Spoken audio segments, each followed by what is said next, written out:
Hello friends, NS education YouTube চ্যানেলে সবাইকে welcome জানাই নতুন একটি ভিডিও উপস্থাপনার মাধ্যমে।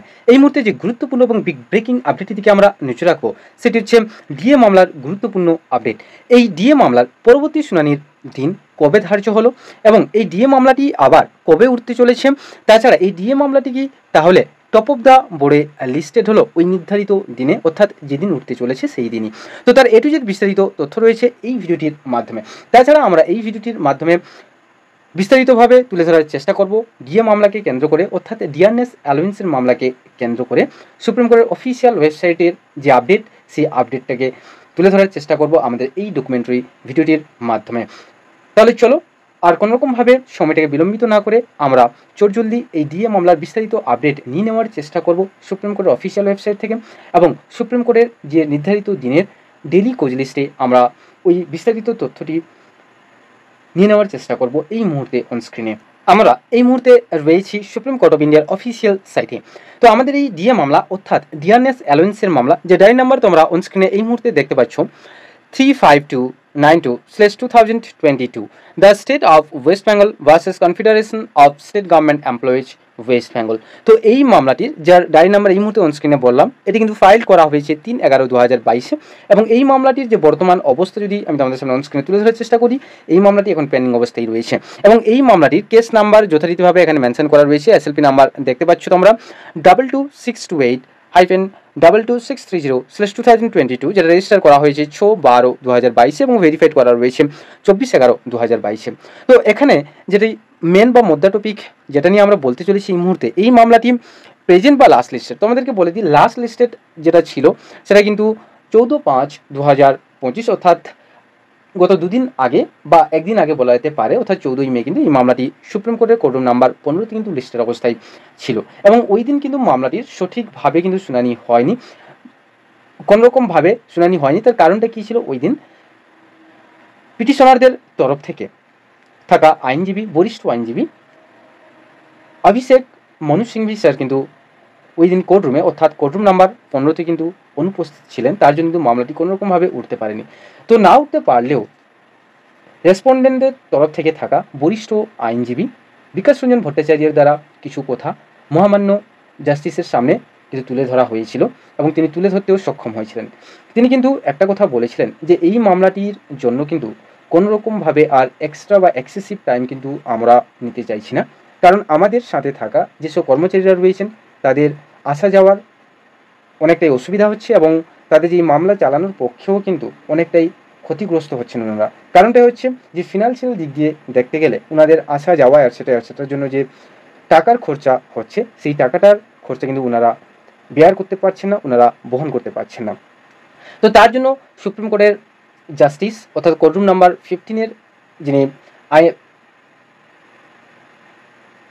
জাস্টিস, তিনি কি বললেন যে এই মামলাটিকে তাহলে আমরা শুক্রবার দিন, অর্থাৎ তোমরা যারা এই মুহূর্তে অনস্ক্রিনে রয়েছ, যে 16ই মে কিন্তু এই মামলাটিকে ফিক্সড হিসেবে রাখা হোক। তাই 16ই মে কিন্তু এই মামলাটি ফিক্সড হিসেবে রাখা হয়েছে। তো তোমাদেরকে বলে দিই, এই মামলাটি কিন্তু প্রেজেন্ট অবস্থায় রয়েছে এই মুহূর্তে অনস্ক্রিনে তোমরা যারা দেখতে পাচ্ছ, যে 16ই মে কার বেঞ্চে honourable mister justice Sanjay Karol এবং অনারেবল মিস্টার জাস্টিস সন্দীপ মেহতার বেঞ্চে, অর্থাৎ কোরামে, যেটি কিন্তু সুপ্রিম কোর্টের কোর্টরুম নাম্বার 14-এ। তো এখানে একটাই প্রশ্ন, যে বারে বারে কিন্তু কোর্টরুম নাম্বার চেঞ্জ হচ্ছে। তো এটা তোমরাও প্রত্যেকেই জানো, এটা আমাদের যদি আজকে শুনানিটা হয় তাহলে ওটা হবে 19তম শুনানি। তো এই মামলাটি বিগত কয়েকদিন বলবো না, বিগত কয়েক বছর ধরে কিন্তু একের পর এক কিন্তু কোর্টরুম নাম্বার বা কোরাম বা বেঞ্চের কিন্তু চেঞ্জ হচ্ছে। কখনো 2 জাস্টিসের বেঞ্চ বসছেন, কখনো 3 জাস্টিসের বেঞ্চের দ্বারা এই মামলাটি লিস্টের অবস্থায় রাখা হচ্ছে, কিন্তু তথাপি বা তথাগতভাবে কিন্তু এই মামলাটির কোনোরকমভাবে একটা সুরাহা কিন্তু হচ্ছে না। তো আজকে সেই দিন, যে দিনের জন্য প্রত্যেকেই কিন্তু অপেক্ষা করেছিলেন, এবং তার আগে এই ভিডিওটি শেয়ার করার আগেও কিন্তু আমি ওতপ্রোতভাবে এই ডিএ মামলাকে কেন্দ্র করে এই ডিএ মামলা রিলেটেড বিভিন্ন ভিডিও কিন্তু আমাদের চ্যানেলে কিন্তু দিয়েছি বা আপলোড করা হয়েছে অলরেডি, যেটা কিন্তু আমাদের জেনারেল সম্পাদক বলা যেতে পারে confederation of state government employees West বেঙ্গলের তরফ থেকে যে জেনারেল সম্পাদক যিনি ছিলেন মলয় মুখোপাধ্যায়ের দ্বারা একটা ভিডিও, এবং যিনি প্রেসিডেন্ট ছিলেন, সভাপতি ছিলেন শ্যামল কুমার মিত্রের একটা ভিডিও কিন্তু আমি তোমাদের সামনে অনস্ক্রিনে তুলে ধরেছিলাম গত দিনে। তো আজকে এমত অবস্থায় অনেকের মনে কনফিউশন যে এই মামলাটি আলটিমেটলি সুপ্রিম কোর্টের কোর্ট রুম নাম্বার 14-এ উঠবে কিনা। তাহলে তোমাদেরকে একের পর এক একটা করে বলে যাচ্ছি যে এই মামলাটি কিন্তু সুপ্রিম কোর্টের কোর্ট রুম নাম্বার 14-এ কিন্তু লিস্টের অবস্থায় রয়েছে। এবং তোমরা দেখতে পাচ্ছ যে ডেলি কোচ লিস্টে যেটা রয়েছে 61-তে, কারণ এই যে ডেলি কোচ লিস্টে যেটা রয়েছে 61 মানে অনেকটাই পিছনে। এবার প্রত্যেকের প্রশ্ন একটাই যে এই মামলাটি আলটিমেটলি উঠবে কি উঠবে না। তো তার জন্য প্রত্যেকে অনুরোধ করব পুরোপুরি ভিডিওটি, আমাদের যে ডকুমেন্টারি ভিডিওটি পুরো শেষ পর্যন্ত দেখার, কারণ শেষ পর্যন্ত দেখলে কিন্তু তোমরা পুরো ব্যাপারটা বুঝতে পারবে আলটিমেটলি এই মামলাটি আজকে উঠবে কি উঠবে না। তো এরপরে যদি আমরা স্ট্যাটাস বা স্টেজে চলে যাই তাহলে আমরা দেখতে পাবো যে pending motion hearing disposal final disposal at admission stage civil cases. তাহলে এটা অ্যাকচুয়ালি রয়েছে যে একটা ফাইনাল ডিসপোজাল মোডে রয়েছে অ্যাডমিশন স্টেজের সিভিল কেসেস তোমরা দেখতে পাচ্ছ। এবারে এখানে বারের মতনই আজকেও আরেকবার তোমাদের সামনে বলে দেওয়ার চেষ্টা করব আমি যে পিটিশনার কারা কারা রয়েছে। দেখতে পাচ্ছ পিটিশনার রয়েছে the state of West Bengal এবং দ্য প্রিন্সিপাল সেক্রেটারি। আর রেসপন্ডেন্ট কারা কারা রয়েছে দেখতে পাচ্ছ এখানে confederation of state government employees West Bengal, unity forum, Indranil Mitra, Gopal Majumdar, Swapan Kumar De, miss Ankur De, সরকারি কর্মচারী পরিষদ West Bengal, Shri Santanu Acharya upper division clerk, Shri Sandip Kumar Sarkar upper division assistant, এবং এর প্রত্যেকটার কিন্তু আইনজীবী কিন্তু রয়েছে বিশেষভাবে। তো এরপর আমরা দেখে নেওয়ার চেষ্টা করব এই মামলাটি আলটিমেটলি ডেলি কোচ লিস্টে কত নাম্বার সিরিয়াল লিস্টে রয়েছে। এখানে যে সিরিয়াল নাম্বার দিয়েছে এবং সেটা কি মেন যে কোচ লিস্ট রয়েছে মিসলেনিয়াস হিয়ারিংয়ের যে মেন কোচ লিস্ট না সাপ্লিমেন্টারি কোচ লিস্টে লিস্টের অবস্থায় রয়েছে সেটা আমরা জেনে নেওয়ার চেষ্টা করব। এবং তাছাড়া এই মামলাটি আদৌ কি আলটিমেটলি আজকে আর কিছুক্ষণ পরেই কি সুপ্রিম কোর্টের কোর্টরুম নাম্বার 14-এ 2 জাস্টিসের বেঞ্চে ওঠার সম্ভাবনা কতটুকু কি রয়েছে, তো সেটা আমি তুলে ধরার চেষ্টা করবো তোমাদের সামনে অন স্ক্রিনে। আমরা এই মুহূর্তে রয়েছি সুপ্রিম কোর্ট অফ ইন্ডিয়ার অফিসিয়াল সাইটে যে ডেলি কোচ লিস্ট, অর্থাৎ এই ডেলি কোচ লিস্ট যা ডেটেড তোমরা দেখতে পাচ্ছ আজকের দিন অর্থাৎ 16 মে এবং কোর্টরুম নাম্বার 14 দেখতে পাচ্ছ। 2 জাস্টিসের বেঞ্চ অর্থাৎ কোরাম রয়েছে honourable mister justice Sanjay Karol এবং অনারেবল মিস্টার জাস্টিস সন্দীপ মেহতার বেঞ্চ। টাইম দেখতে পাচ্ছ 10:30 AM মানে সকাল 10:30টার সময়। তো তোমরা প্রত্যেকেই এটাও জানো 14 মে কিন্তু আমাদের সুপ্রিম কোর্ট অফ ইন্ডিয়ার নতুন সিজিআই হিসেবে অ্যাপয়েন্টেড হয়েছেন বি.আর. গাভাই স্যার। তো বি.আর. গাভাই স্যারের নতুন সিজিআই হওয়ার কারণে যে ডেলি যে কোচ লিস্ট বা ডেলি যে শিডিউল রয়েছে প্রত্যেকটা রুমে চেঞ্জ হয়েছে কিছু না কিছু। এখানে তোমরা দেখতে পাচ্ছ ড্রপ নোট বলে যেটা একটা লিস্টের অবস্থায় ছিল, মুকেশ কুমার আগরওয়াল অ্যান্ড ভার্সেস সীমা, যেটা কিন্তু ডিলিটেড করা হয়েছে ওই দিনই ওই কোর্টরুম নাম্বার 14-এ। তো আমরা একের পর এক চলে যাব, যেহেতু আমাদের এই মামলাটি কিন্তু মিসলেনিয়াস হিয়ারিংয়ে তো ছিল, আর যে ডেলি কোচ লিস্টে কিন্তু মেন লিস্টে পাবলিশড হয়নি, ডেলি কোচ লিস্টে সাপ্লিমেন্টারি লিস্টে কিন্তু আমাদের এই ডিএ মামলা অর্থাৎ ডিয়ারনেস অ্যালোয়েন্সের মামলাটি কিন্তু লিস্টের অবস্থায় রয়েছে, যেটি হচ্ছে 61 নম্বর সিরিয়াল লিস্টের হয়ে রয়েছে। তো আমরা যদি একের পর এক আমরা স্ক্রোলিং করি তাহলে আমরা অবশ্যই এটা বুঝতে পারবো। এটা তোমরা অন স্ক্রিনে প্রথমে দেখতে পাচ্ছ মিসলেনিয়াস হিয়ারিংয়ের মধ্যে যেটা রয়েছে bail matters et cetera et cetera 1 by 1 যদি আমরা স্ক্রোলিং করে চলে যাব তোমরা দেখতে পাবে এইখানে রয়েছে যে fresh for admission criminal cases. তো যদিও আমাদের এই ম্যাটারটি fresh for admission criminal cases নয়, তো তাই আমরা আরও স্ক্রোলিং করব। এখানে দেখতে পাবো after notice for admission criminal cases, এটাও নয় আমাদের। তো আমাদের যেটা রয়েছে যে সেগমেন্টটা রয়েছে সেটা হচ্ছে disposal or final disposal at admission stage civil cases, যেটা তোমরা অনস্ক্রিনে এই মুহূর্তে দেখতে পাচ্ছ যে 61 নাম্বার সিরিয়াল কিন্তু লিস্টের অবস্থায় রয়েছে, যার এসএলপি নাম্বার কিন্তু যথারীতিভাবে মেনশন করা রয়েছে 22628-22630/2022 the state of West Bengal and another versus confederation of state government employees West Bengal and others. তাহলে আমাদের এই মামলাটি কিন্তু ডেলি কোচ লিস্টের যে সাপ্লিমেন্টারি লিস্ট রয়েছে সেই সাপ্লিমেন্টারি লিস্টে কিন্তু 61 অর্থাৎ 61 নাম্বার সিরিয়ালে কিন্তু লিস্টেড রয়েছে, অনেকটা পিছিয়ে রয়েছে। যদিও তোমরা প্রত্যেকেই এটা বুঝতে পারছো, কিন্তু এই যে পিছিয়ে রইলেও আমাদের কিন্তু এই কোর্টরুম নাম্বার 14-এ কিন্তু যে কেসের সংখ্যা বা মামলার সংখ্যা খুবই কম। যদিও এটা পুরো প্রত্যেকটা যে কোর্টরুম নাম্বার মিলিয়ে কিন্তু এই সাপ্লিমেন্টারি লিস্টটাকে তারা পাঞ্চড করেছে। তোমরা যদি একের পর এক স্ক্রোলিং করো তাহলে তোমরা বুঝতে পারবে। তো একটু পরে আমি স্ক্রোলিং করে দেখাবো। তো তার আগে আমাদেরকে এই জিনিসটা দেখে নেওয়া দরকার, যেটা কিন্তু এখানে কিন্তু রীতিমতোভাবে কিন্তু মেনশন করা রয়েছে এই আমাদের ডিয়ারনেস অ্যালোয়েন্সের মামলাকে কেন্দ্র করে। তো এখানে যেটা রয়েছে যে to be taken at the top of the board or high up on the board, দেখতে পাচ্ছ যেটা আগের বারেও আমরা দেখতে পেয়েছিলাম যে হাই আপ অন দ্য বোর্ডে থাকা সত্ত্বেও কিন্তু এই মামলাটির কোনোরকমভাবে কোনো কিছু শুনানি বা হিয়ারিং কিন্তু প্রদান করানো হয়েছিল না।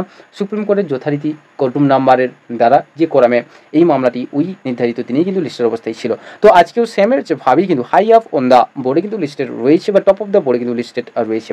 তো এই ডিয়ারনেস অ্যালোয়েন্সের মামলার পরিপ্রেক্ষিতে আমরা কিন্তু সকাল 10:30 থেকে আমাদের এনএসসি এডুকেশন ইউটিউব চ্যানেলে আমরা লাইভ ব্রডকাস্টিং করাবো সরাসরি সুপ্রিম কোর্টের কোর্টরুম নাম্বার 14 থেকে। তো তোমরা যারা যারা এই ডিএ মামলা অর্থাৎ ডিয়ারনেস অ্যালোয়েন্সের মামলার সঙ্গে ওতপ্রোতভাবে জড়িত বা যুক্ত, যারা তোমরা ঘরে বসেই কিন্তু মোবাইল ফোনের দ্বারা শুনতে চাও এই মামলাটিকে অনস্ক্রিনে, তাহলে অবশ্যই তোমরা আমাদের চ্যানেলে কিন্তু ভিজিট করে এই যে লাইভ ব্রডকাস্টিংটাকে লাইক করবে এবং শেয়ার করবে নিজ নিজ ফ্রেন্ড সার্কেলের মধ্যে।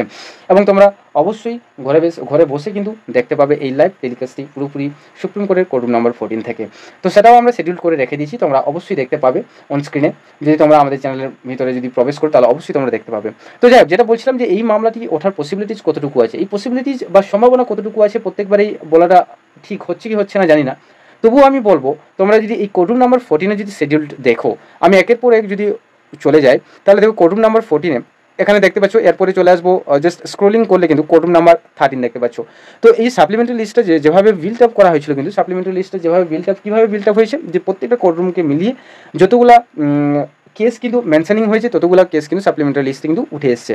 তো এই কোর্ট রুম নাম্বার 14 যদি আমি যদি কাউন্টিং করি তাহলে 55 থেকে আরম্ভ করে আমি যদি যাই, আমাদের কেস নাম্বার রয়েছে 61তে, তাহলে মাত্র 5খানা বা 6খানা কেসের পরেই কিন্তু রয়েছে, মানে 5খানা কেসের পরেই কিন্তু রয়েছে আমাদের এই ডিআরএস অ্যালোয়েন্সের মামলাটি। তো আমরা আশা করব, পজিটিভলি থাকবো যে এই মামলাটি আজকে অর্থাৎ শুক্রবার অর্থাৎ 16 মে কিন্তু ওঠার পসিবিলিটিস বা চান্সেস কিন্তু অনেকটাই, এবং ওই দিনই অর্থাৎ আজকেই কিন্তু এই ডিআরএস অ্যালোয়েন্সের মামলাকে কেন্দ্র করে বা এই ডিআরএসের বিষয়টা সম্পূর্ণভাবে ক্লারিফাই হয়ে যাবে সুপ্রিম কোর্টের কোর্ট রুম নাম্বার 14 এবং তার নির্দিষ্ট একটা জাজমেন্ট বা অর্ডার কিন্তু 2 জাস্টিস বা 2 বিচারপতি দ্বয় কিন্তু ওনার বেঞ্চ থেকে কিন্তু দেবেন আশা করা যাচ্ছে।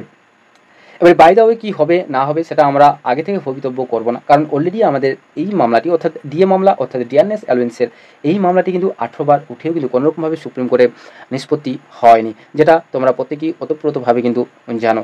এবং সেক্ষেত্রে যারা যারা কেস লড়ছেন, যেসব রেসপন্ডেন্টরা কেস লড়ছেন, যেরকম মলয় মুখোপাধ্যায় যিনি জেনারেল সম্পাদক বা সাধারণ সম্পাদক রয়েছেন এই মামলার ক্ষেত্রে, যেমন যিনি প্রেসিডেন্ট বা সভাপতি রয়েছেন এই মামলার ক্ষেত্রে শ্যামল কুমার মিত্র, ওনাদের কিন্তু ওতপ্রোতভাবে প্রচুর পরিমাণে হ্যারাসমেন্ট হতে হচ্ছে এবং প্রচুর পরিমাণে আর্থিক যে অপচয় কিন্তু হচ্ছে দেখা যেতে গেলে, কারণ বারে বারে অল্টার হচ্ছে, বারে বারে ওনাদেরকে কলকাতায় ফিরে আবার সেই দিল্লিতে যেতে হচ্ছে বিভিন্নভাবে, বিভিন্ন কথার পারপাসে কিন্তু আমাদের সঙ্গে উনি বলেছেন, আমাদের চ্যানেলেও উনি অনেকটাভাবে কিন্তু শেয়ার করেছেন প্রত্যেকের কাছে, এবং ওনারা সব সময়ের জন্য চেয়েছেন আর্থিক একটা অনুদান। যারা দিতে চাও অবশ্যই তোমরা আমাদের সঙ্গে যোগাযোগ করো, আমরা সেই অরিজিনাল ঠিকানা আমরা দিয়ে দেবো, যে তাদেরকে যাতে আর্থিকভাবে কিন্তু এই মামলা লড়ার ক্ষেত্রে কিন্তু যাতে সাহায্য করতে পারো, সেক্ষেত্রেও সেদিকটাও আমাদেরকে কেউ যদি প্রশ্ন করে বা জানায় তাহলে কমেন্টের মাধ্যমে, তাহলে অবশ্যই আমরা তাদেরকে সঠিকভাবে গাইড করে দেবো। তো এক্ষেত্রে এই মামলাটি ওঠার পসিবিলিটিস বা সম্ভাবনা একমাত্র কালকের দিনই বলা যেতে পারে, ঠিক কোর্টরুম নাম্বার 14 শেষ হওয়ার পরেই, কারণ এর আগে ভবিতব্য করে কিছু লাভ নেই। অলরেডি 18 বার আমাদের এই মামলাটি উঠেছে সুপ্রিম কোর্টে, কিন্তু কোনোরকমভাবে এর রেহাই আর বা শুনানি বা কোনোরকম কোনো কিছু কিন্তু অ্যাটেম্প্ট কিন্তু সুপ্রিম কোর্টের দ্বারা নেওয়া হয়ে ওঠেনি। বিভিন্নভাবে বিভিন্ন অভিযোগের দ্বারা কিন্তু এই মামলাটিকে দ্য স্টেট অফ ওয়েস্ট বেঙ্গলের তরফ থেকে পেছানোর চেষ্টা করা হচ্ছে বা কোশিশ করা হচ্ছে, যে রনে বনে বা ছলে কৌশলে যেভাবে হক কিন্তু এই মামলাটিকে পিছিয়ে দিতে হবে বা একটা ইন্টারিম একটা ওরা নিতে চাইছে। তো যাই হোক, সেটা পরের ব্যাপার। তো আজকেই অর্থাৎ 16 তারিখ কিন্তু আমরা বুঝতে পারবো কী হতে চলেছে বা কী হবে না, সেটাও আমাদের সবার সামনে কিন্তু প্রকাশ্যে চলে আসবে। তো আমাদের এই ভিডিওটি যদি প্রত্যেকের ভালো লেগে থাকে তাহলে অবশ্যই একটু লাইক করার অনুরোধ রাখবো এনএসসি এডুকেশন ইউটিউব চ্যানেলের তরফ থেকে, এবং যদি ইনফরমেটিভ মনে হয়ে থাকে তাহলে অবশ্যই নিজের ফ্রেন্ড সার্কেলের মধ্যে সার্কুলেট করে দেওয়ার অনুরোধ রাখবো। এবং যদি আমাদের চ্যানেলে নতুন হয়ে থাকো তাহলে অবশ্যই চ্যানেলটিকে সাবস্ক্রাইব করে পাশে থাকা বেল আইকনটি প্রেস করে রাখো। আর এই ধরনের নিত্য নতুন আপডেট পাওয়ার জন্য আমাদের চ্যানেলের সঙ্গে ওতপ্রোতভাবে জড়িয়ে থাকো। অবশ্যই তোমরা আপডেটেড সব কিছু নিউজ, বিশেষ করে শিক্ষা সংক্রান্ত যা কিছু কেস কিন্তু কোর্টে হচ্ছে, হাইকোর্ট বলো সুপ্রিম কোর্ট বলো, সব জায়গায় কিন্তু আমরা নজরাধীন রাখছি এবং জেনুইন আপডেট তোমাদের সামনে তুলে ধরার সক্ষমতা আমরা রাখছি। তো যাই হোক, আজকে এই পর্যন্ত। So thank you for watching and thank you for listening. Have a nice day. Tata, bye by.